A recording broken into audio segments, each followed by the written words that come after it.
பரோலில் வெளிவந்த கேங்ஸ்டருக்கும் பெண் தாதாவுக்கும் காவல்துறையின் கடும் கட்டுப்பாட்டிற்கு மத்தியில் திருமணம் நடைபெற்றது. டெல்லியில் கலாஜாதடி என்று அழைக்கப்படும் கேங்ஸ்டர் சந்தீப்புக்கும் மேடம் மின்ஸ் என்று அழைக்கப்படும் ராஜஸ்தானின் பெண் தாதாவான அனுராதா சௌத்ரிக்கும் திருமணம் நடைபெற்றது. டெல்லி நீதிமன்றத்தின் அனுமதியை தொடர்ந்து சுமார் 250க்கும் மேற்பட்ட பாதுகாப்பு படையினரின் கண்காணிப்புக்கு மத்தியில் டெல்லி துவாரகாவில் திருமணம் நடைபெற்றது.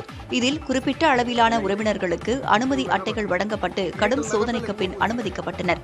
திருமணத்தை ஒட்டி 10 கிலோமீட்டர் தூரத்திற்கு வாகனங்கள் நிறுத்த தடை விதிக்கப்பட்டதுடன் ட்ரோன்கள் மூலம் கண்காணிப்பும் நடைபெற்றது. சந்தீப் மீது டெல்லியில் கொலை, மிரட்டி பணம் பறித்தல் உள்ளிட்ட பல்வேறு வழக்குகள் பதிவு செய்யப்பட்டுள்ளன. மேலும் ராஜஸ்தான், பஞ்சாப் மற்றும் ஹரியானாவில் 25க்கும் மேற்பட்ட வழக்குகள் இவர் மீது நிலுவையில் உள்ளன. அதேபோல் அனுராதா சௌத்ரி மீதும் பண மோசடி, கடத்தல், மிரட்டல்கள் மற்றும் ஆயுதச் சட்டம் தொடர்பான வழக்குகள் நிலுவையில் உள்ளன. இவர் ஜாமீனில் வெளியே உள்ள நிலையில் திகார் சிறையில் அடைக்கப்பட்டிருந்த கேங்ஸ்டர் சந்தீப் பரோலில் வந்து திருமணம் செய்து கொண்டுள்ளார். இவர்கள் இருவரும் கடந்த 2020ஆம் ஆண்டு முதல் காதலித்து வந்துள்ளனர்.